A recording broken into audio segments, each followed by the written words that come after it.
Live. Yes, we are live now.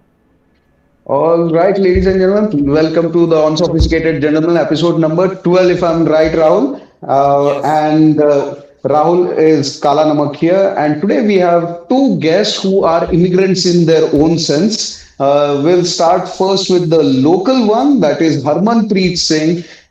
He is a stand up comedian from 2016. And interestingly, he is a Sardar from Bangalore who can speak Kannada. He has material out in English, videos out in English as well as Kannada. तो KGF के बाद यही सबसे बड़ा breakout है.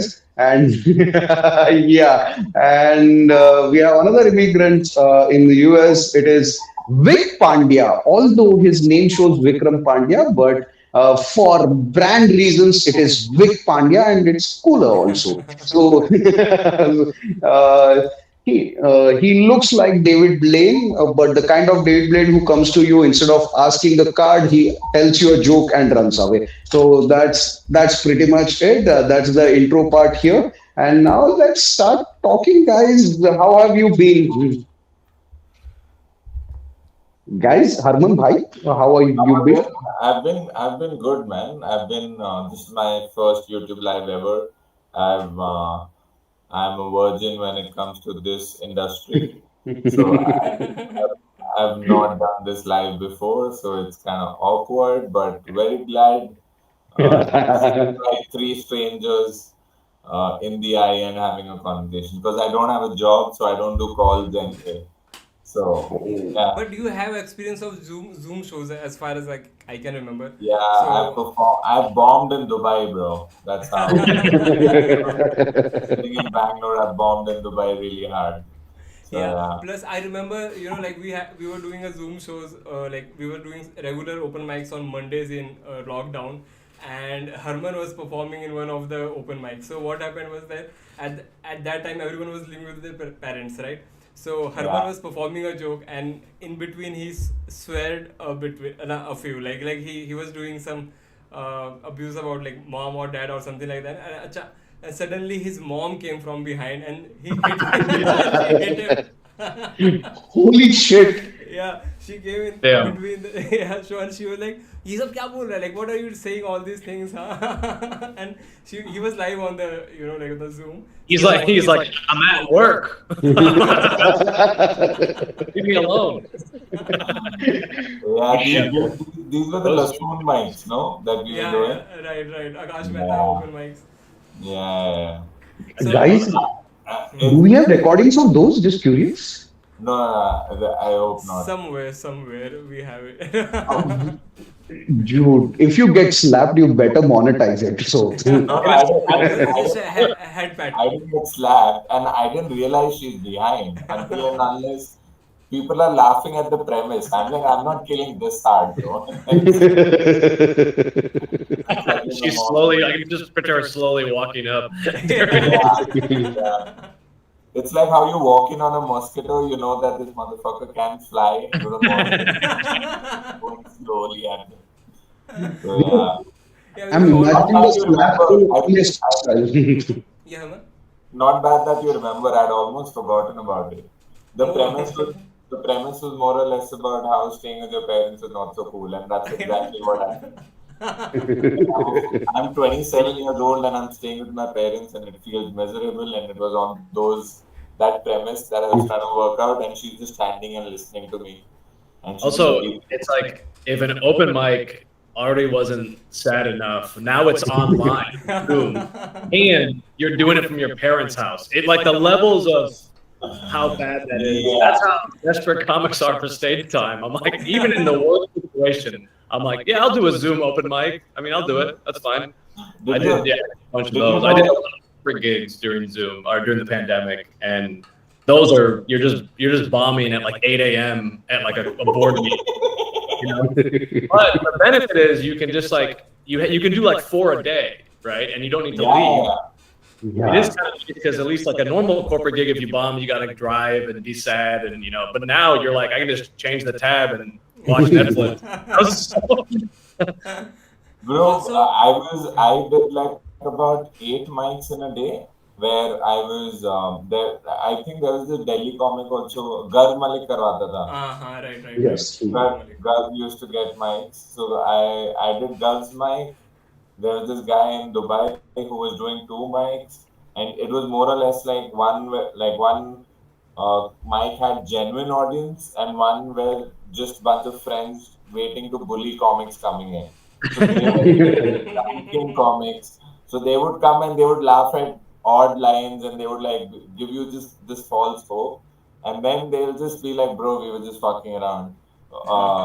We saw you in the previous mic, and we thought we'll call you here, and then we'll laugh at the odd things." And I'm like, "Why the fuck are you guys doing this?" Not helpful at all. Yeah, and people it was weird because some stuff that worked on Zoom obviously doesn't work in real life. Like it was helpful to keep the muscle, like the writing muscle, performing muscle, but I was happy to do it just to keep writing because during that time, you're not really doing anything new. So you're not experiencing all your material is like, I feel like all the material was like old stuff. Good. It's like you're writing about your childhood, you're writing about your family. So it helped me unlock like a lot more material that was just in my past, but it wasn't like, oh, I went to the store the other day and this happened. It was because no one's going anywhere. You're like, I went to my couch again. Like that was, that's the material, but it was helpful to like mine some of that old stuff and go back. That material is also kind of harder to work out because it's not necessarily immediately funny. It takes a little bit more to kind of polish. Actually, it also gave us a new way to tell our jokes. Exactly. Like how Harman has the screen behind him, right? So yeah, multimedia.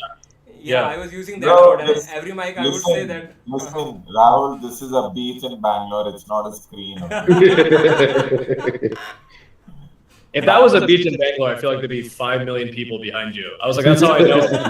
No, dude, there are no North Indians in Bangalore. I remember once I was bombing so badly on a Zoom show that I just started playing a clip of me doing stand-up in my screen. I was like, here's me at the Laugh Factory. Why don't you just play the clip? Why do you have me here? No, my friend Neelaksh, he was bombing so hard he started playing Chappelle.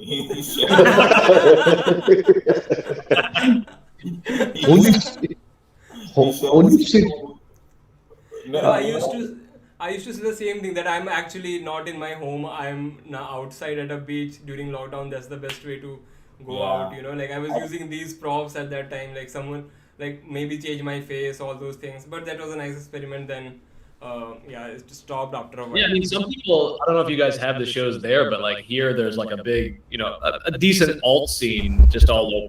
People will do.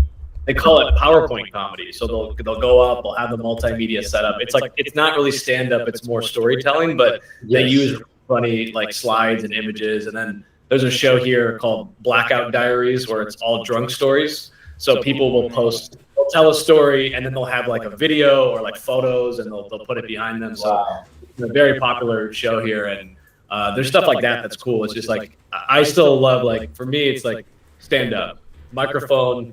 Right. There's nothing better than the purity of stand-up. So this used to happen. I just want to fix that art form first before I involve multimedia and tell them I'm technology. Yeah, exactly. It's also in stand-up. It's like something is like, if you bomb in stand-up, you're like, okay, it was like, at least I bombed with like just a mic. If you bomb with like, PowerPoint and like other things, you're like, I put a lot of effort into this. Like. It's like you can't apply for a job also now because you have PTSD of your passion. Yeah. Plus, but you have some easy way outs if you're doing the presentation comedy. Sometimes if they're not laughing, you can just say it's stuck. So and then they will laugh because. Or you can just you can have like a shock slide or whatever. You can have quick transitions and. But it's stand up too. It's like you can have a dick pic on it, and you can be like, "Sorry." Yeah. You can also show the video of your mom slapping you, in between. Yeah. That's cool. I want to see that clip. You got to post that. That's gonna go viral. Comedian does joke about mom and gets punched in the face. It's the heckler takes down a comedian at home. I'm just asking. You still have parents at home, right? Yeah. They're they're asleep, I just put them to sleep. Okay. Uh, I thought they were playing with the dolphins in the background. no. I was just wondering if you can wake them up and get slapped for some games. Just gonna do a lot for abuse. Now they have more reasons to do so. So now they just don't. They won't even hear a joke. They're like, this guy opened his mouth. So, Hmm. how are your parents like liking your stand-up? By the way, Navik. They now that I'm full time and touring and doing well enough at it that I can support myself, they're fine. But like when I started, they were like, this is a hobby. Like they didn't understand that I wanted to really do it. And then I truly didn't kind of know myself the first few years. I was like, I'm doing this, but I don't really know if it's sustainable full time because it takes so long to get to a point where you can, survive. And I was working like a great job. I was, making a lot of money, but I basically went full time a few years ago. And ever since then, I started doing a lot more corporate, private gigs in addition to like headlining. And so all that together lets me be full time. And now that I'm able to do that, they're fine. But like, I didn't tell them how much stand up I was doing early on because, I was on stage. I was working on stage pretty much every day for like 5 years. So it took like, and I didn't really tell them, I was like, yeah, I do it like on the weekends, it's fine. It's not real. And then meanwhile, I'm like running from my office to an open mic, so, but now it's a lot better because I have a little more control over my schedule. Like I kind of know, 2-3 weekends a month, I'm touring like outside of Chicago. And then when I'm here, I have like I pick up local spots and it's a lot better from like a time management perspective because I can be like, all right, I know what I'm doing, during the week and kind of plan out, how much stage time I want to do. And because, open mics, when we're so new, you think you're like, oh, I did 3 open mics. It took me 6 hours, but you were on stage for 10 minutes collectively. Right. But now I can do, 4 shows on a Friday here and be on stage for 2 hours. Like, so I think about everything like that, like in terms of time. And then if you're headlining, once you start headlining, you're like, oh, I was on stage. I did 2 headlining sets. I did an hour each one. I did 2 hours in 2 shows. So it's like it starts to multiply. So I try to look up every week I have and be like, what am I trying to work on? How much do I want to get on stage? And then I can kind of plan out my week. So like today I'm off and I'm like happy because I'm like I can write, I can look at sets and do all the other stuff you need to do. Because now we're not just stand-ups, we're producers, we're promoters, we're social media managers, so we're doing like And podcasters and everything, actors, it's every job. Yeah, you can. Yeah. Yeah, you can. I feel you can take a few roles in the Hollywood as well. Like you are the next. You can be the next Hassan Minaj. I feel like you are. Like. Wow. No. Okay, sorry. Yeah, he's good looking, Yeah. I appreciate the hustle here. I was checking out. He has his own stand up. He has stand up videos are there. He has done dry bar. He has what do you say? I've read about improv as well, and he has podcast, well produced podcast. Okay, and finally he also has a sitcom, and I'm surprised. Yeah, I didn't see that. I only read that your comedy album was #1 on iTunes, right? And then in the Billboard, it charted in the top 10, right? So yeah. I just read that. I didn't know about anything about the sitcom thing. So Yeah, the sitcom. Vic, Go ahead. just a question. Can you emotionally manipulate people? Yeah. Of course. Yeah. And you're thinking about the Hassan thing? Yeah, Nothing about that. Just trying to see if Rahul's statement has some value and study behind it. So if you can, then yeah, I'm up. I think every good stand-up does it at some level, whether it's conscious or subconscious. We do. Joke telling is a little bit of a manipulation, right? Where you're taking someone down a path and then left field or left turn or whatever it is. But it doesn't need to be nefarious. I think when we say manipulate, it could be for fun. Like I'm manipulating you to think I'm in a more secret situation, and then I break the tension.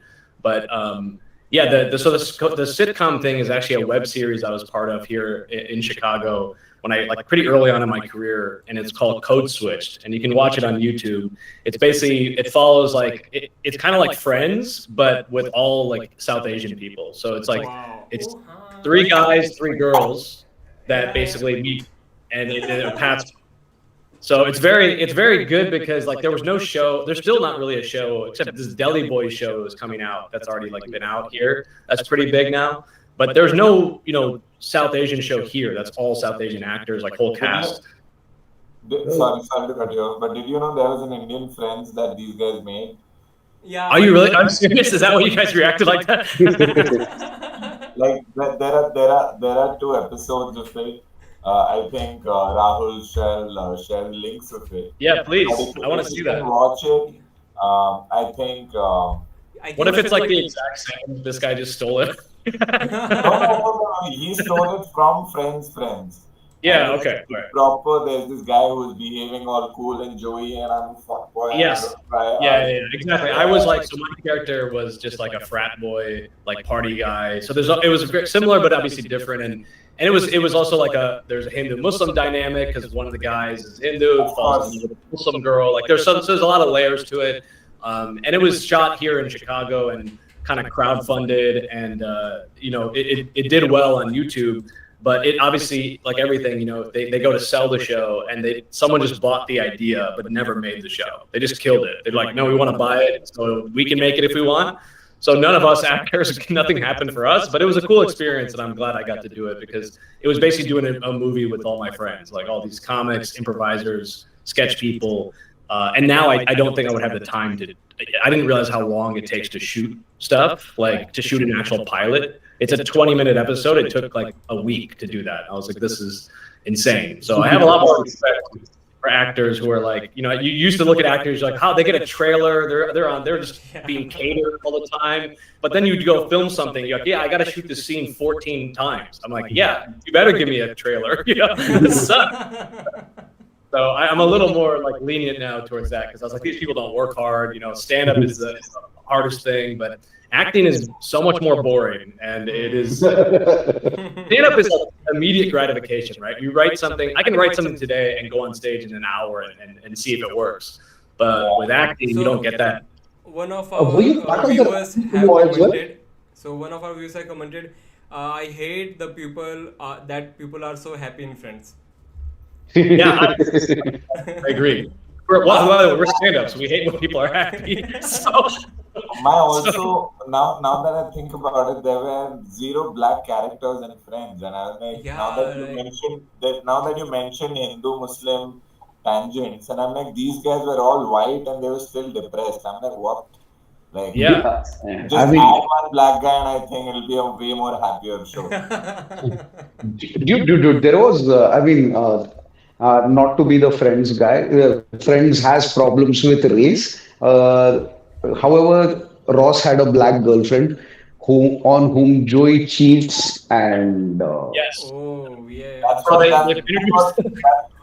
white people do. You get one black person, and they are like, Yeah. It was very fetishized in the show. That's the yes. word. Definitely. So, do you want to see the trailer of that Indian Friends? Like, Yes. Yeah, let's take a look. Yeah. After that, Harman, we do you will remember? make series as well. Just saying. Yeah. Harman, Is do you it really remember the name? called Friends? Is that the name of the show? Yeah, I was just about to Hello, call friends. Okay, Hello Friends. Oh wow, this is the show, right? Yeah. Okay, wait, I'll Oh, try. Hello Friends. It's That the has a million. That's a million views. yeah. Yeah. In India, lots of things get a million views. all right, Rahul.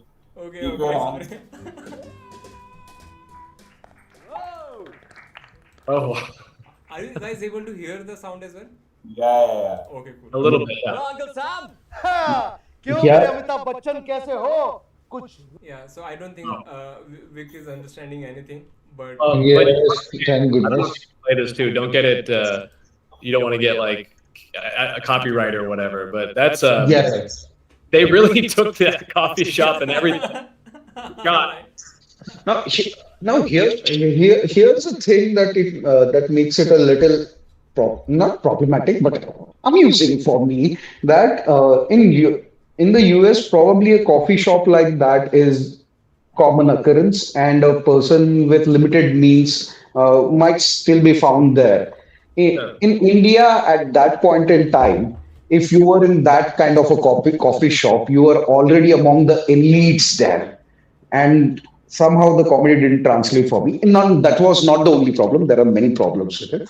But Pal, if there's one video that we might not get copy strike, is Code Switch. Just play a few first few minutes of it, and then we might There's a discuss. trailer. You can play the trailer of that. There's actually a trailer on YouTube, I believe. That's Yes. pretty cool. Okay. But this is even the way they film. I don't know when this came out, but it feels like it is shot in the same time as Friends was shot. Like the way It was, it was, it was, it was. I mean, about 1996 or something like that, and Friends had a few seasons under it. So क्या था फिर से try बोलना? code switched. It switched ED, Oh, switched okay. trailer. Code- holy shit, there's a lot of anime stuff, dude. Yeah, brain switched or something. This one, right? Oh, yeah. Yeah, there- right. Yeah, yeah. Hey, towelhead. Yeah, go home, towelhead. Thinks he can just walk out after a shower. Hey, put some clothes on, buddy. It makes me feel unsafe. It's okay, me too. It's a kid-friendly neighborhood. I need to be moving faster. Rahul, I'm sick of this shit, okay? Stop blaming everything around you and start giving a damn. Okay, so I'm not your driver, but you know, when I see two soft brown boys like you, I gotta pick you up and take you for a ride. I mean, it's the weekend, I right? know this one. What? I was just so focused on even getting here. I haven't really thought about what's next. Don't lie to me. Would I lie to you about Korean gays? Oh, I'm Krish. I'm just a friend for now. Great, another fuckboy. You know I'm not warmed up yet. You know that. The craziest shit happened to us last night. So out of nowhere, this corny ass Indian dude like comes up to us and says nigga. He said nigga? So casual, bro. And he had a Bulls jersey with his own name on it. There ain't no NBA player named Patel. How's a love life going for you, Preet? There's this guy I'm kind of seeing, but not really. And he's looking to get married. Priya? Is anyone here to talk to? I believe I can add diversity to the team. Diversity? You're wasting your time. Why don't you tell that to my dad? Hey, if we crush this app, he's gonna be calling you daddy. Why would you say that? What a weird thing to say.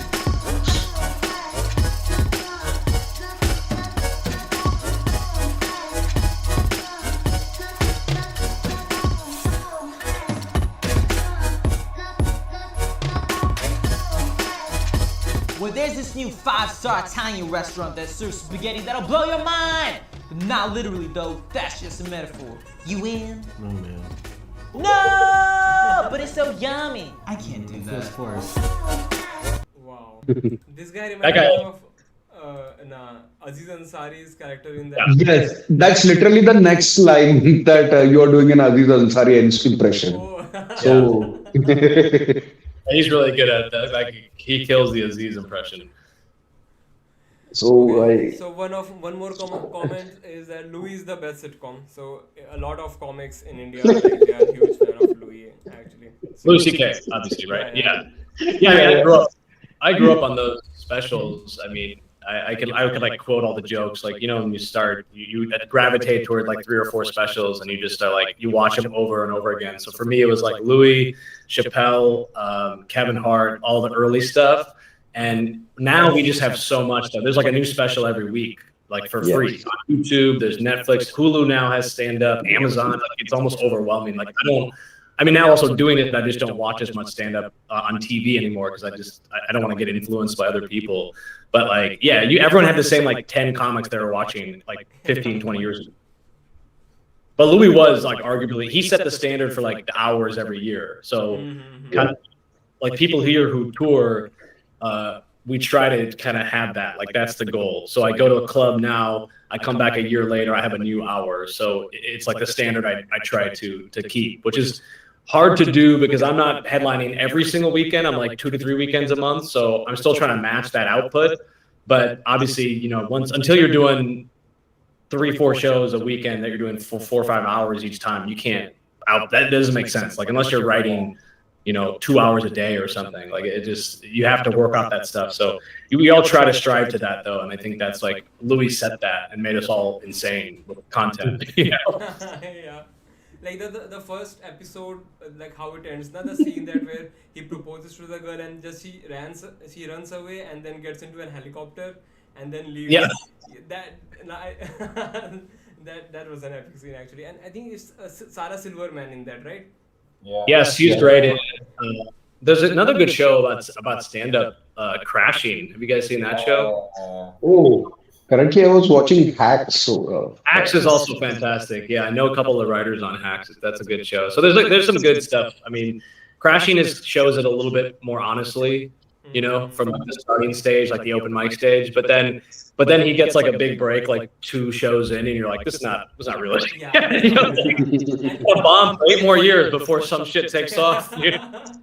Also, like, it turns into a really like cute rom-com afterwards. Like, after a few seasons, there's no comedy and just he's talking with her girlfriend, and like, I stopped like watching it after that because that's why I don't have a girlfriend. So I don't relate to him.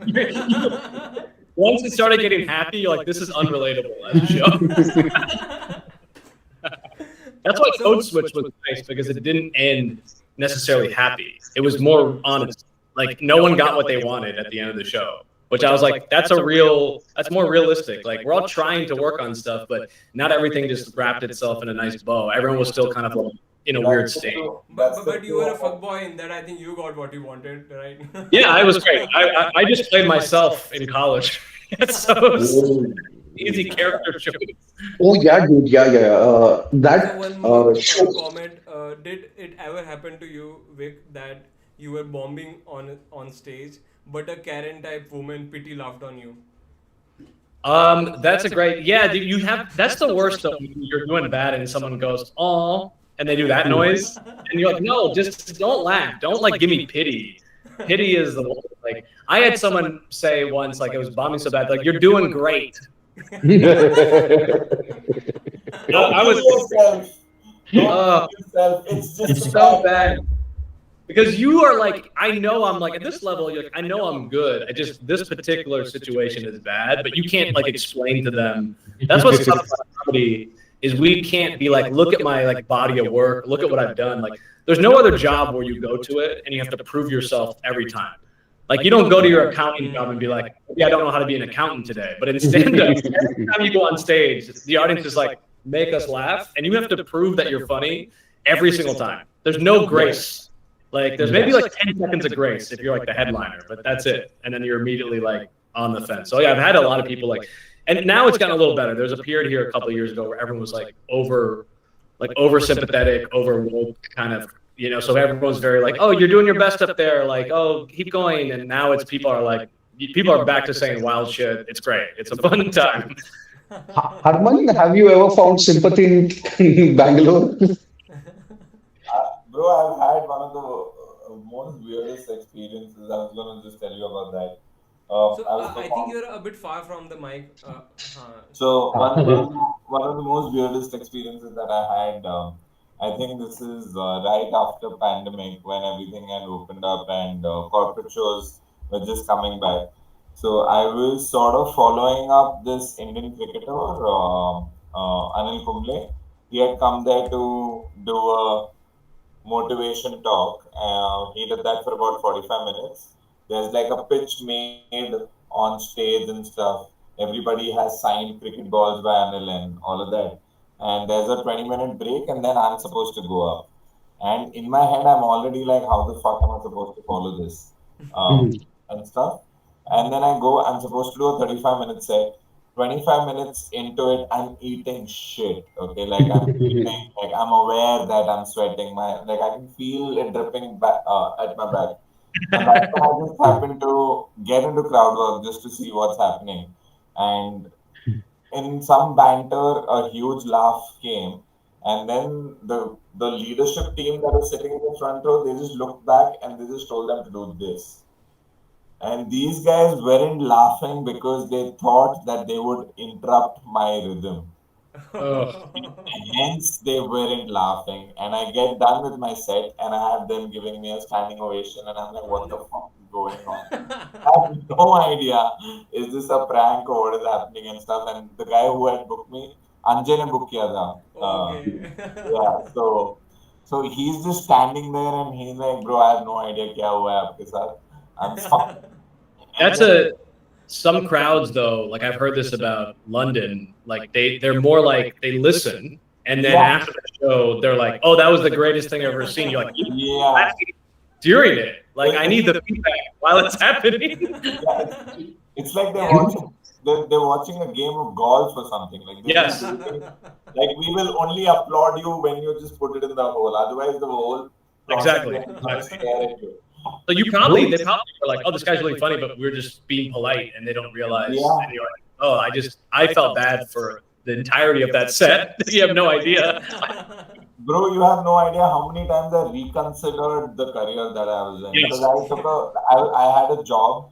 I've lied at my job that I'm going out for lunch. I borrowed a bike. I rode to that space. I went up on stage. I got like midway. I'm like, brother, I was better off doing sales, man. I was better off lying to people and convincing them that they have a fake calendar meeting and everything. And I remember when I was filming Code Switched, a lot of the filming happened during the day, and I was still working at the time. So I would literally I'd be like, oh, got an offsite today, got to go meet a client, and I just leave for 6 hours, come back. Yeah. Then, but to your point, I'm just sitting on set, like, I don't know what I'm doing. I'm just sitting here. Like, I could be working, I could be writing, I could be doing something else, you know? Yeah, even Costa was saying that in one of my podcasts that it only happens in stand-up, that you have been like doing it for 8 or 9 years, and suddenly one night will like now make you question like your choice. Yeah. Just one. If you don't think about quitting once a week, you're not a good comic, I think. You know? he said to me, there's a parameter on which he judges like how well the set is going. If you start sweating from your the crack of your ass, then if you feel that the sweat there, that means you are bombing. I think that's when I'm doing really well. Like, this is what I wanted. I'm out of my comfort zone. This is where I'm going to excel. This is where good lines are going to come now.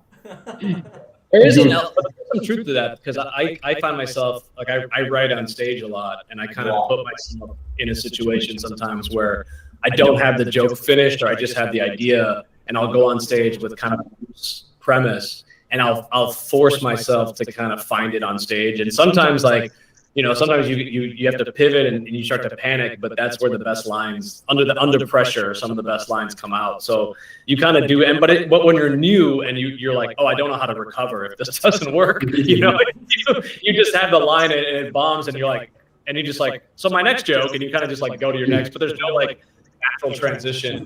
Yes. Now you can do front work. Also doesn't work. Yeah. Oh, then you gotta get off stage. You're like, not both thing now. So one of the viewers were also like asking this: how do you distinguish between pity laugh and troll laugh? So I think the Harman incident explained it pretty well, right?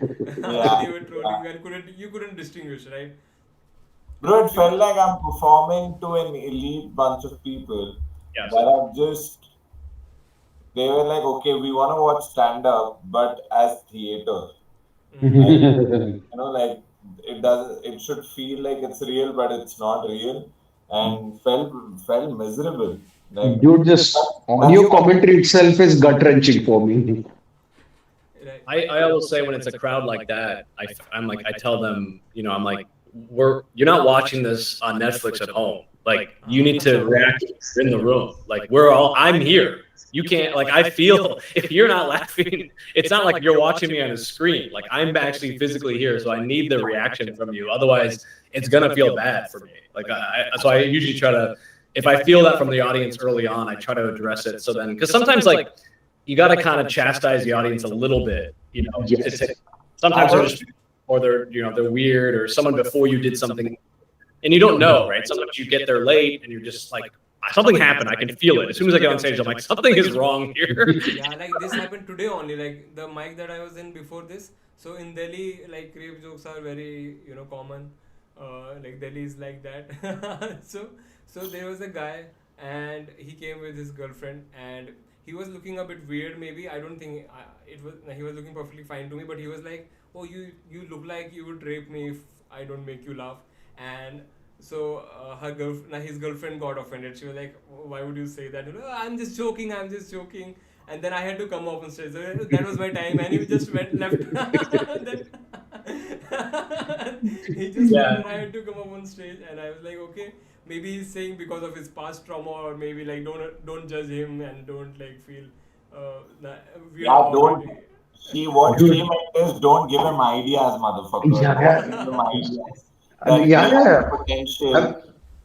I mean, his reactions reinforce your joke. So, Yeah. right? If he laughs and it's like he approves that, yeah.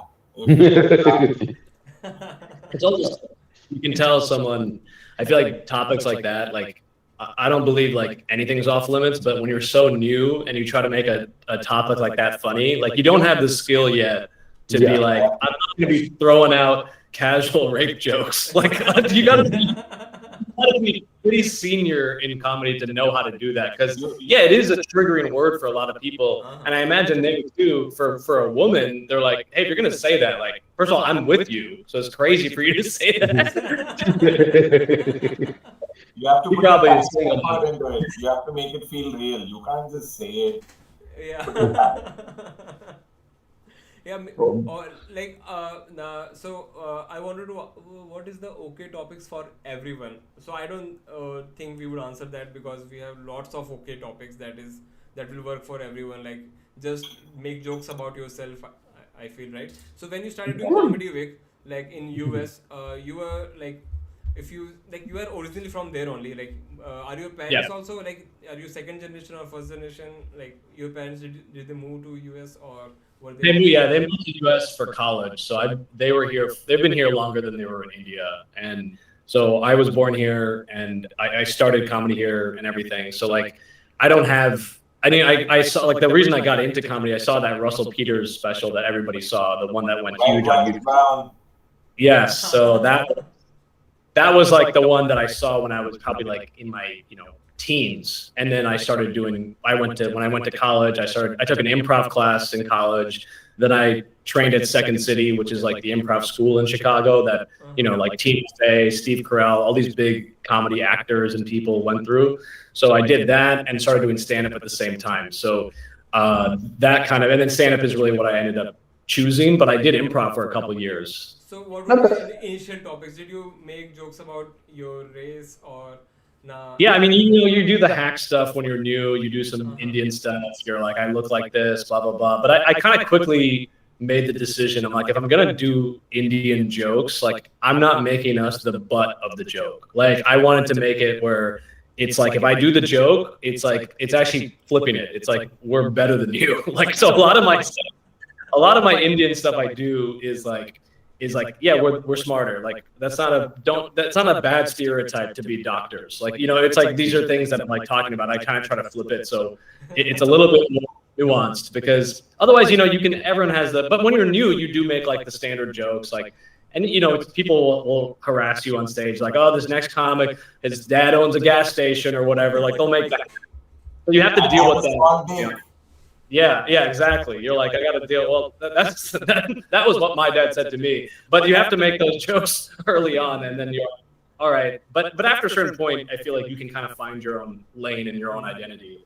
That's why I'm curious. Just a second. That's why I'm curious about this. Now, Russell, everybody saw Russell Peters. I assume, especially the people who are Indians who have settled outside. There were lots of, Russell Peters was probably the first Indian guy you came across who did stand-up. And across the time now, there are many Indians who are doing stand-up. Let's say Hari Kondabolu, Kumail Nanjiani. Kumail Nanjiani is Pakistani, but you get the point. And there are quite a few Indians who are doing stand up right now, including Aziz Ansari. I'm assuming something that must have been a unique thing about you as a stand-up comedian. Now, every three or four comics, or five or six comics, or many comics might have similar life experiences and similar overlapping jokes. So, how do you separate yourselves? I'm just curious. It's a problem, but I'm just curious how you approach it. Yeah, I mean, me, because I was working corporate for a long time doing comedy, I kind of like started doing jokes about like, working a 9 to 5. So it's very like relatable across the board. And that compared to my colleagues who were just starting stand up, a lot of them had like, like gig jobs, hourly jobs. They worked in like, a coffee shop or like a service job. So already my like stuff I was talking about was a little bit different because I was catering to people who had disposable income, who would come to shows, so my content was already a little bit different. It was a little bit more like professional, like, so that's why the album that went #1 on iTunes is called Friends with 401k Benefits. So it's like it's all about like kind of working and stuff. And that was the shtick. We had this thing of like, we're we work 9 to 5, but then at night we're doing comedy. So it was like, that was kind of the energy of the album. But when you think about it early on, you're like, oh, if you only get stuck in doing open mics, you're only performing you only tell jokes that make comics laugh. We're all psychotic. So like, what makes us laugh is like the 10th, the highest version. Like a normal paying audience member is like, yeah, don't start with the rape joke, like don't. But as a comic, you're like, well, I'm not going to react unless they say something shocking. So we kind of realized that early on. And so for me, I was just trying to make like general relatable stuff. It wasn't about necessarily being Indian. It was more of like, how can I make the most people enjoy this content and also who want to come and see me? And then after that, then I started finding my own kind of like spin on things. Like a lot of my comedy is, I tried to take like stuff. I like think of me as a person who like says the thing that we all want to say, but we're too scared to say it. Sometimes like it could be something funny or just like a little bit more like off color, but it's not necessarily like super shocking. It's just like, let me say something a little bit like punching down a little bit, but for the right reason. If that makes sense. Because a lot of people are like, oh, you can't punch down in comedy. I don't think that's true. I think punching down is very funny if you do it in a way that's like a savvy, smarter way. So that's kind of how I started to delineate myself from other people. And when I started, it was just me, really, maybe a couple other Desi comics in the Chicago scene. Now I'm like the old guy in the scene, and there's like all these new Indian comics starting, which is great, and I had to look up to like, Russell, Aziz, Kumail, but I mean, and I've actually met a bunch of those guys, but that's across the country. That's a huge span of, but now even in my local scene here, there's like 10 to 15 of us. So it's already grown quite a bit. Do you have like brown nights? Like Desi Brown what? Brown nights? Like there's yes, yeah, we do, yeah, because especially in a city like Chicago, there's a pretty large, Indian population. So there's like shows that run either monthly or quarterly that are specifically like one is called Desi After Dark, which sounds like a porn. That one's fun. That one's really good. And then there's one called Brown Noise, which is a great show. Hey, Brown Noise is by this guy, right? Raza Jaffrey. Oh, okay, yeah, we know Raza as well. Yeah, right now, he's in India right now. So he's taking this show and touring it across the world, which is very cool. Mm-hmm. Yeah. So how was his show in Bangalore? Yeah, his show got cancelled in Delhi. I remember that. Yeah, no, he had I think they did 2 shows here with Rohan Diaz, Amir, and Raza. So they did well. It was fun. And I did a couple of private gigs with Raza. So just the cadence of Raza was also quite interesting to see because he's very unique, but he's very good. It's almost like a very relaxed kind of chill. Yeah. He doesn't rush. He's very like that's a style, but he's telling hard jokes. He's telling set up punchline jokes, but you wouldn't expect it by his like demeanor. He's very casual and laid back. He has a very ASMR vibe to it. Yeah. Exactly right. Exactly right. I was really looking forward to see him in Delhi, but like that show got cancelled. So. But he would like that kind of cadence when it comes to an Indian room, because if you're following like five guys who are like set up punchline, and they're Rapid up fire. to, Yeah. and then you put him on the lineup, he would eat shit. Like, because there is this, like, the audience is like, what now? Give us something. And then this guy like, I'm just standing there, and they're like, yeah, motherfucker, what then? Like, and then like the audience gives up on you, sort of.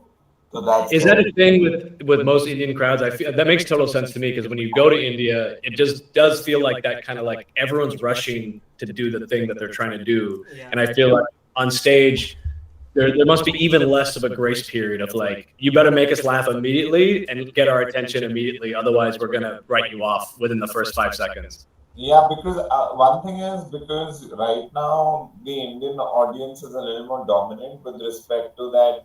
They're like, we are giving you our time and money. Yes. And this is the kind of, and also it's a good thing because that has developed the scene a lot more. It's made it a lot more capitalistic. It's widened quite a bit. It's gotten a lot more audiences into it. But now when they're like, if you, I don't know if you happen to see Rahul's work or not. Rahul is also quite different with respect to, he writes absurd one-liners, but also he's very slow with his cadence.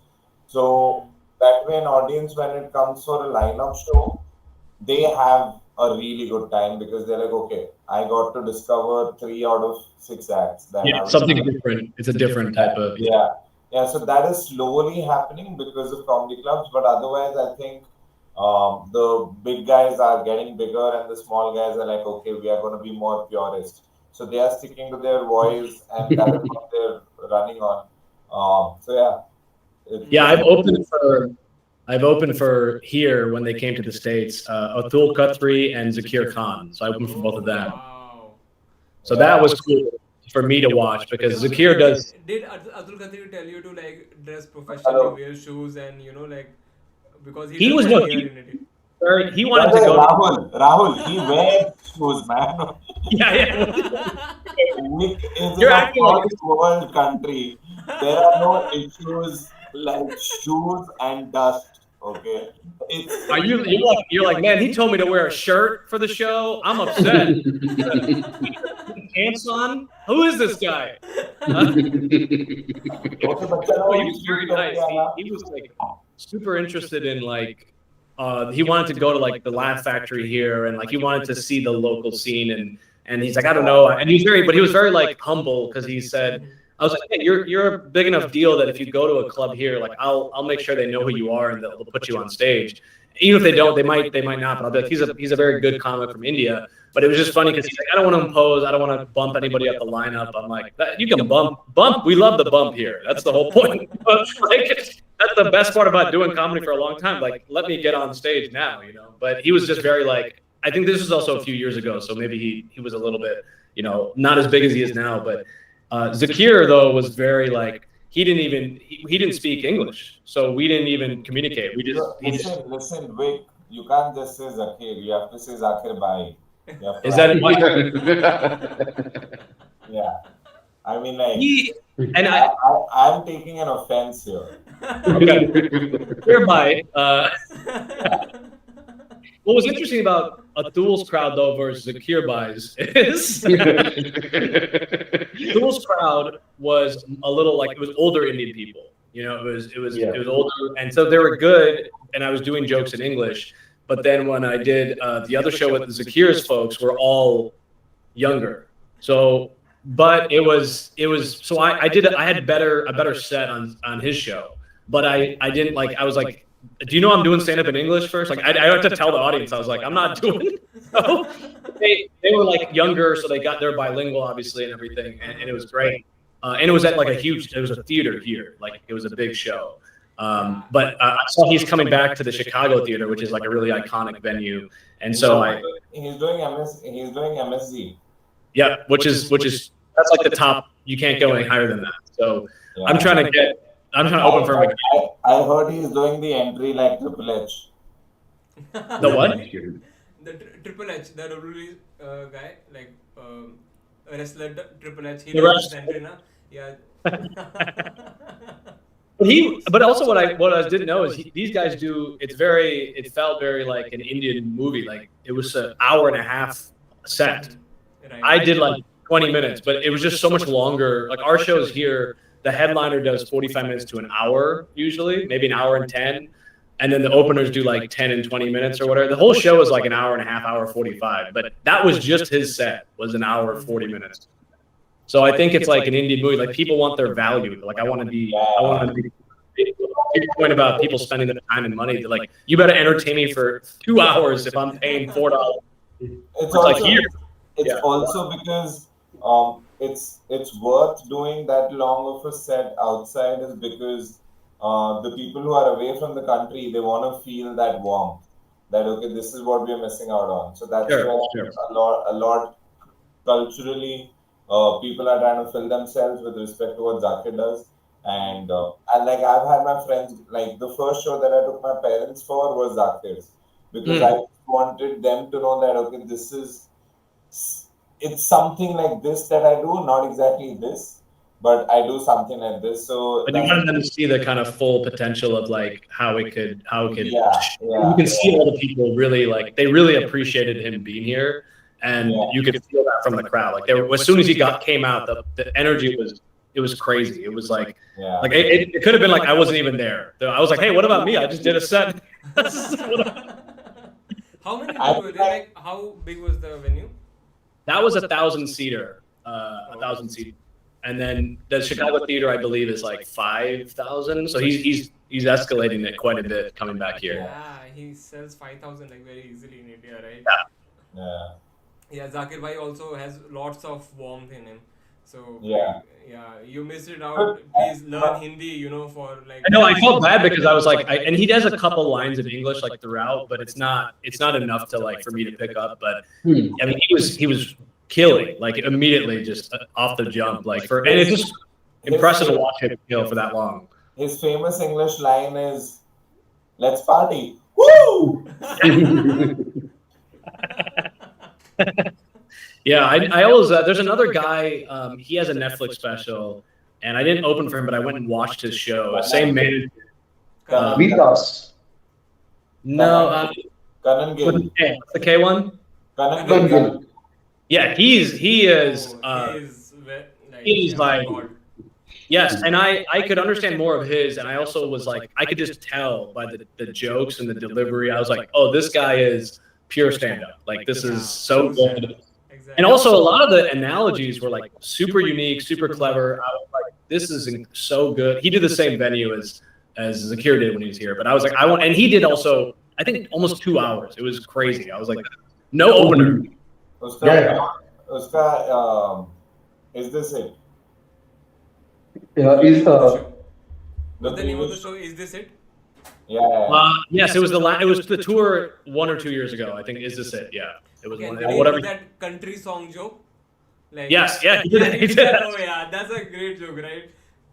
I mean, I was just so impressed because I mean, I know how hard it is to write. Like, I think I write a lot and I have new jokes all the time. But I saw him do like an hour and 45. I'm like, I wouldn't be able to go back to that place for 2 years to do an hour, like another an hour and 45. Like it was just it was just a volume of jokes. You should watch his new His new one. Check it out. I used to see. So Kanan Gill had started at one point. This is long ago. So he announces that he is going to write an apology every day for about 99 days, and every day he just starts publishing some sort of apology. I would run out of 10 or 12, maximum 2 weeks. He just continued for 99. There's some guys like that who are just, like, do you guys know who Josh Johnson is there from The Daily Show? Yes. Yeah. He prolific. He puts out a free, I think, 30 minutes every week on YouTube. It's insane. And it's always like fresh, topical. And he's a writer. Like you can tell he's a writer, But still, I mean, I think he put out like 18 hours of stand-up last year or something insane. 27 hours. 27 hours. 27. Crazy. And I wish I could emulate that. I try to figure how to do that kind of writing. I instead of an R, I wanted to release a reel for a topical material. I'm not able to do that. That's interesting. Yeah, even just even like a front-facing reel. That's like, yeah, that's gonna take me a couple weeks to write that. I know some people are just they have that muscle. Like, I mean, it's also with stand-up, right? There's a performer and there's a writer, and what kind of balance are you of those two things? And some people you can tell from the moment they get on stage, you're like, oh, that's a pure writer. Like it's a setup punchline, very clear. Their delivery may be dry. But then there's some people who, if you read their material on paper, it's not funny. But when they deliver it, it's like incredibly funny. Like Jamie Foxx is a good example of this. If you look at it, it doesn't need. Bill Burr to an extent, I mean, he has extremely strong. He doesn't write it, but the concepts are quite awesome on paper. But at the same time, I write down his jokes and just read it out. They don't they feel convincing but not funny. But the moment it comes out of his mouth and his delivery, it is his energy, his facial expressions, this act outs, like that's when you realize like that's what's cool about stand-up is like it's not just writing, it is a performance. So that's why looking at clips, we were talking earlier, like looking at clips like early on of yourself, and you're just like you're so trying to remember the joke that you forget to like deliver it. You just say it, and then you look at yourself, you're like, I'm just reading. It looks like I'm reading something in my head, and you're not present at all. And then I think the audience senses that too. The audience, that's why when you bomb and you make a joke about the bomb, like that gets a laugh usually. But if you just are new, you just don't know how to do that. So you just keep going and you just go further. It is lovely to see that if you're an established comic, but otherwise that guy is dying inside. I love seeing comics bomb actually when and then there's Let me send you some clips. If you come to Bangalore, so especially when you come to his club, Harman has his own club in Bangalore, Underground Comedy Club. Akash Singh has performed there, right, from US. So Zakir has also come, right? I don't think there's any artist left in India. Aayenge. So he will also come. So he there it happens, when you're so they have I told you the midnight show that happens every weekend, right? And people just walk in there. They don't even know the lineup, but they are so sure about it. They will get a good show, and then you have the pressure of the audience, but then you also have the pressure of all the Bangalore comics as well, because if you are a comic from other city, they will come there, and from other clubs also they will complete their show and then now everyone's gonna know across the country that I'm bad. There's a pressure too, especially when you tour and you do others. So there's this statement in India that we say when somebody bombs, it's called "Kya haga bhai." I mean, what a great shit. And it starts with haga kya, and if the comic is like nahin, it's definitely haga, because the defense. So haga is basically shitting. It's a verb for sitting. Shitting, basically. You shat on the stage. It's yeah. Did you shat on the stage? Yes. No.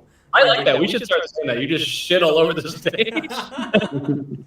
That's funnier than bombing, because bombing is sometimes not a true. I'm like, the way you bombed is there's different types of bombs too. So how severely you bombed, how awful it was, but yeah, you do feel that pressure even here, like going to other cities, like I'm headlining a club this weekend in Missouri, a few states.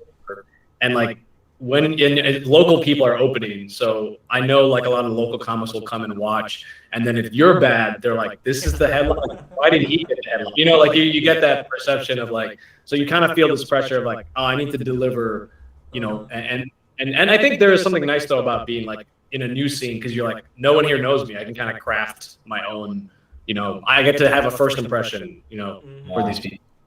So Harman does this thing, so he looks like a Sikh, right? He's a Sikh basically. So you won't. Sorry, not. I should have said but it's a habit. Look your stage outfit, your stage costume.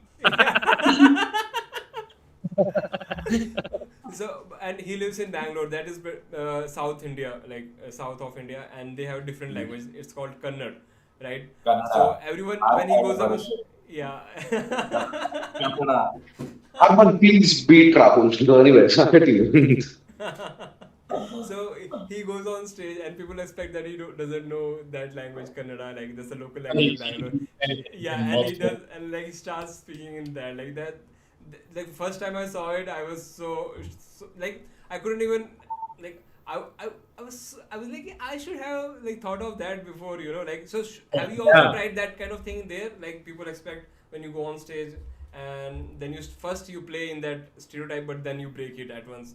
Yeah, well, it happens. What you mentioned, the dry bar. So for people who don't know, dry bar comedy is clean comedy, meaning no cursing.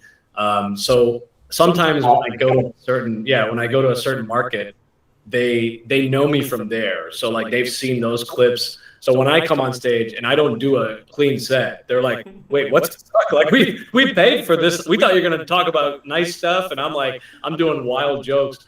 So sometimes people will say, "Oh, I thought you were just going to be doing clean." I'm like, "No, that's just one type of comedy I do, but I also do, normal." And so sometimes that's kind of I like to flip that dynamic on its head. I'll be like, "Oh, who knows me from dry bar?" And I'll get like, if the audience claps, I'll be like, "Oh, I'm about to fuck your life up for 45 minutes." So it's like fun for me to get to play with that. But I also will do kind of here, it's like it's very divided sometimes when you go. They're like, "Oh, they see an Indian guy on stage." I might be the first Indian comic they've ever seen. So I have to kind of address it. Like in Chicago, it's a progressive city. There's a lot of diverse comics. So when I go up, I don't need to be like, "I'm the Indian guy on the show." Like sometimes in certain markets though here, every other comic is a white guy. So I need to address it. And same thing with like women here sometimes feel that way. They're like, I'm sure there too. There's such a small. Wait, just freeze for everyone. So when they go on. Wait a second. Can you repeat? Because you're Vikram, actually, switch off your laptop and switch it on. No, don't do that, please. That was just. I was like, take care. I'll be back. I would think it cut off. I was saying like same thing with the female comics, right? There's such a small number of female comics. Sometimes when they go up, they have to kind of address the fact that they're the female comic. And I think it's whatever market you're in is different. So sometimes I'll be like, I'll do in those other markets. I'm like, yes, I'm an Indian guy. Like I'll do the joke sometimes. I'm like, this is your first time seeing a black comedian. Like if it's really not diverse, I'll really do some jokes about it. But now at this point, like if I'm headlining at least, I kind of like that because then the audience, like my info is on the ticket. So they've already kind of looked me up or they at least are aware. But kind of to Herman's point about like if it's a lineup show and they don't know who they're going to see, then you might have to do a couple jokes to kind of ease them in. But I try not to like we call it pandering, obviously, right? Like that's the term. And I really try to still say the jokes I want to say, but sometimes I just have to change the order. And you have to just be because at the end of the day, like you're entertaining these people, so you can't just plow ahead. Sometimes like. I'm not famous enough to just be like, I'm going to say this and you need to listen. Like I'm still at the point in my career where half the audience may not know who I am. So I'm still convincing half of you to become a fan, right? When I do these clubs. So I'm aware of that kind of balance. But if I'm in a show in Chicago and it's like I'm headlining, like all the people are my people, then I can just start however I want to. But like if I'm on the road somewhere, like this weekend, I've gone to this club now 4 or 5 times. So every time I go, I get more and more people who have seen me. So it gets a little easier each time. But the first time I went, I was like, oh, nobody knows who I have 8 fans in this city. Nobody cares about me.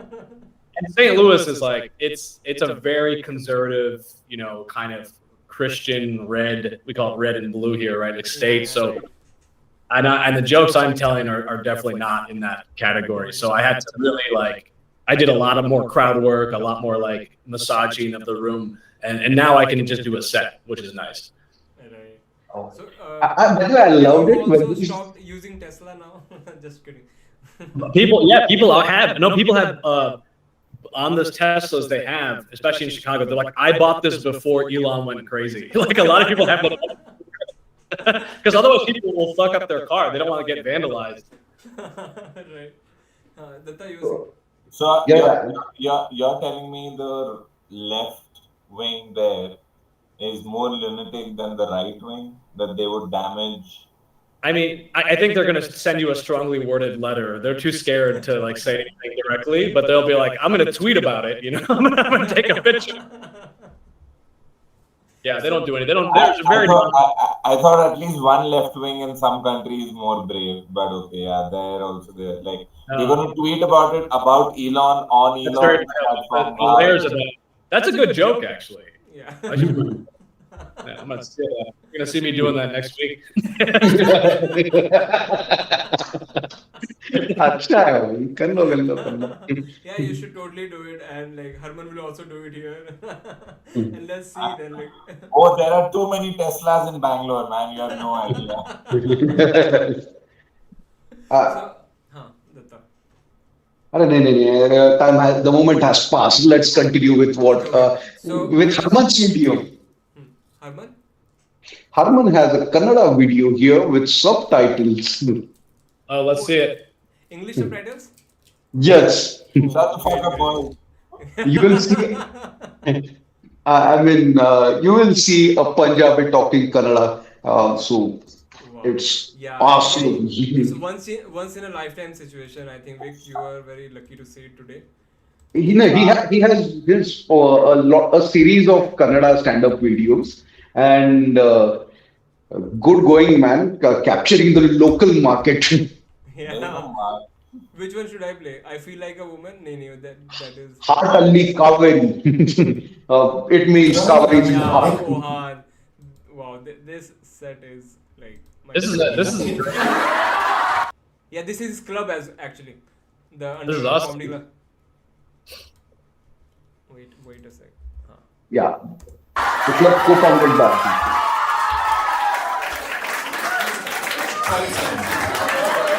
ಸ್ವಲ್ಪ crowd ಪ್ಯಾಂಡರ್ ಮಾಡ್ತಾರೆ ನಾನಿದ್ರು brothers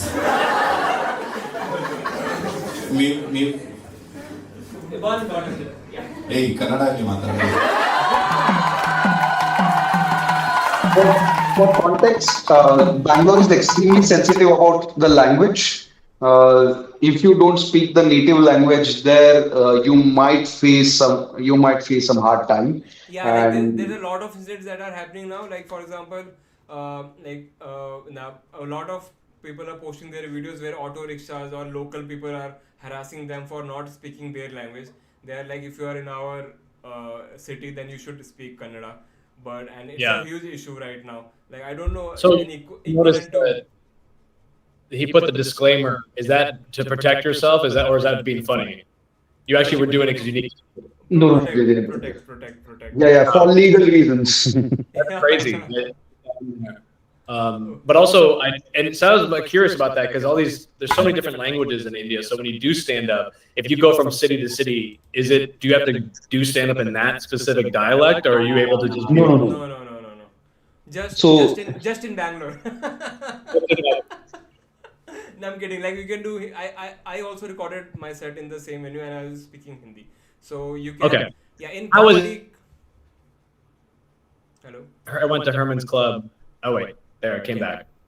Yeah. Yeah. If I went to Herman's Club and I did a set in English, would they be able to understand it? Yeah. Sure. English and Hindi are. Near. Mostly people can understand. You should actually plan a trip. Like, please come to India. I would love to come there. Yeah, that club looks. Yeah, and it will always sell out. Like Harman will take the responsibility. He will sell out your show and take all And the then money from see, you as well. I can go and just be like, hey, I'm here. Don't hype it up so much. I'm not able to sell. I go there, it's 8 people. I'm like, this is St. Louis. What the fuck? I would love to do that because then I can go there and be like, I can avoid time with my family there. I'm like, I'm sorry, I got work, I got shows, so I'd love to go there and spend a tour. Yeah. Played now. क्या कर रहे हैं बे? अच्छा ठीक. No. I just wanted to hear a few things from Harman about planning and everything in this. So, continue, please. Okay. Planning, brother. This is the second time I'm doing this set. And I recorded it and I uploaded it because the nervous energy is something that you will never get in your own language. So Holy shit, dude. what this video is, this set that I'm doing, I'm only doing it for the second time. The next video is like I'm doing that set for the fourth time. Holy Uh, shit, dude. the second video, that is that Udguru, the problem, maths Hmm. problems, that set I'm doing only for the fourth or third time. Because first of all, the advantage in doing jokes in Kannada is where in terms of doing a set in Hindi or English, and if you want to try it in an open mic, you get to do like you get a 5 minute spot or a 6 minute spot, Yeah. right? Hmm. But in Kannada, the first spot that I got was 10 minutes, and the next opening spot that I got was 20 minutes.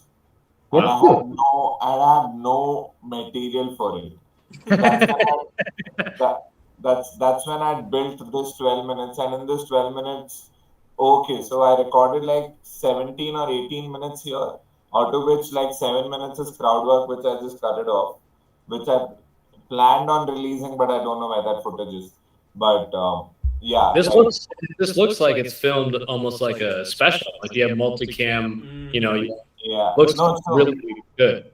So I realized the market, the Kannada market, there is not enough well-produced content that is put out there. So the moment if you can premiumize it, it becomes a lot more convenient and better. So that's why I was like, okay, if I'm getting into it, even if I'm doing shit posting, I'm doing quality shit posting. I'm not. Yeah, like I'm gonna premiumize myself because first of all, they already respect me for the language, and I enjoy doing it because it gives me this nervous energy that I thrive on, which I was telling previously. That if I'm sweating out of my butt crack, I am happy that okay, I'm gonna get two more extra lines. Here I'm coming up with a new joke. The joke that is there in English is a different joke. When I do it in Kannada, the closure is completely different. The tangent is completely different. So I got a lot of, like insight about just performing on stage after I started performing in Kannada. So I've gotten a lot more comfortable. I know that I'll be able to pull a laugh out of nowhere, and I just have to be as real as possible. So those are the things that I realized only after started doing it. So this clip, right? It has like 400,000 views. You posted it 6 months ago. A bunch of comments. Now, how does that translate to your other social? Like, did that give you a bump? Because that to me, that looks like a very successful clip. So I got invited to Kannada Big Boss. They wanted me as a contestant. And I'm like, no, I'm not going to do that. That's the end of my career, and that's not what I want to sign up for. Yeah. So I didn't commercialize any of it because in terms of because it becomes an easier thing for them to do with me, that I'm a really easy clickbait for any brand right now. So I didn't want to go down that road because the moment you do that, then it's just like you will end up contradicting yourself more often than not with the ideas and ideas. Yeah. One of the viewers is saying बहुत अच्छा decision पाजी, like very good decision पाजी, and before that they were saying go for it Harman bhai. So like they are. We're gonna have to start calling you that now. Yeah, just Harman bhai. So Dude. do you want For to Vik. a bit more or like? No, we're good, bro. Oh, dude. I appreciate the subtitles because you did the crowd work subtitles. Dude, it is good, dude. Okay, fine. If you want people. It was good. No, so the whole idea of the subtitles to be a translated version because there are people who have watched me do English and Hindi, and when they get to see this, they're like, okay, we don't understand the language, but I get what you are saying. So, because I'm killing, like I don't kill this hard in Hindi and English also. So I'm killing really hard there, and it's all you just can see actually. That's why I want to watch it like one more minute, just to see the crowd reaction. Because there's a thing in India, the South Indian people, they are like hardcore fans of like their like if they follow any, like there was a thing. There's a Chiranjeeva guy, like he's an actor. Chiranjeeva, so he had this political party in Hyderabad, and one guy killed his dad because his dad did not vote for that Chiranjeevi. So basically, they are that crazy. Abhi, look, just a second. If you're naming an actor, please name him correctly. It is Chiranjeevi. Okay, Yeah. so So मैंने क्या बोला? Chiranjeevi. Data Shad is that's why. They're hardcore. That's what you're saying. Hard. And he is mega star. So, mega star Chiranjeevi. GV. तू जीवा बोल रहा था. Not that bad, but please. Right. Sorry. So my bad, Chiranjeevi sir. Sorry from my end and to his fans as well. Okay, apology. So let's watch it for like 1 minute, right? Okay, I'll stop. He will not give me spot next time I'm in Bangalore then. No. Also, no, I totally get it. No, 'cause watch it. Chiranjeevi's fans will tell you, अगर तूने हंसाया नहीं ना तो तेरा that. It's so funny because even like a good clip as a comic, you're like, I don't want to watch it. Like even good, like a 400,000 view clip, it's like obviously it's a good content, but you're still like, no, I don't. That's why it's so. But that's the thing. It's also ironic because all we're doing is posting. Like we hate it, but we won't do it. So it's. I haven't reached that stage, and I think I'm missing out on quite a bit because there's like I'm sitting on a content bank, but I have this fear of being judged, and like though I seek validation and all of that, so there's this weird setup that you are in mentally, right? So that's I got to a point because I was feeling that every time I'd make the clip myself, then you're more attached to it too because you're like, I spent time on this, I captioned it. So now I have an editor. I just send him like an hour set and I'll be like, cut this up for me. I don't care. And I'll review the finals, but I'm not as attached to it because I'm like, it's fine. It's just content. It's like he was saying, it's kind of like shit posting. You got to do it. And then the stuff that sometimes will take off is not what you expect. So you're just like a volume game of that. I mean, and I'm trying to do other forms of content like podcast clips, stand-up clips, news, because that way your page is diverse. It's not just stand-up.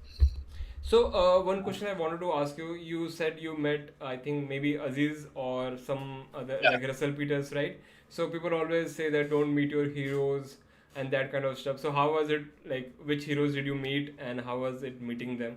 You don't make him take names, dude, but yeah, you can anonymize them.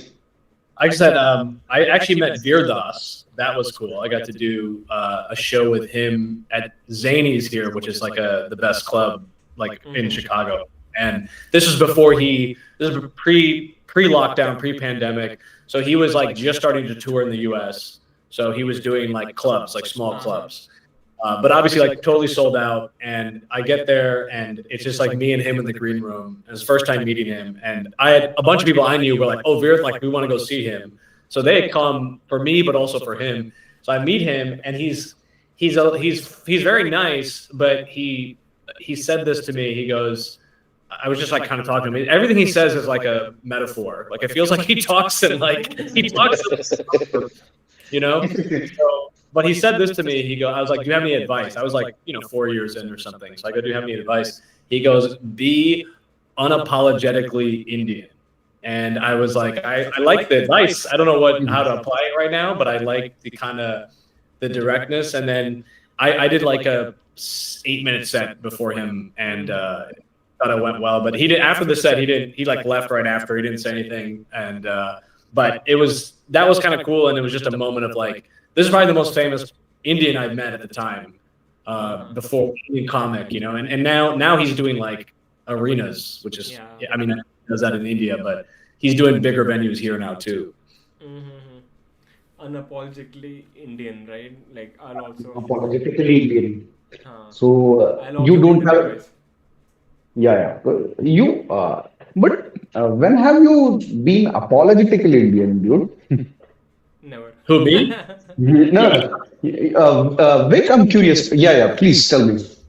Yeah, I mean, that's the thing. I think that's what we talked about early on, right? When you start and you make these kind of like very, very low-hanging fruit jokes about being Indian. Like, I'm the Indian guy. I work in tech. I'm a doctor. Like that's being apologetically Indian, I think. So I think saying, and I realized that a few years later of like, no, you can actually do these jokes smart and culturally savvy.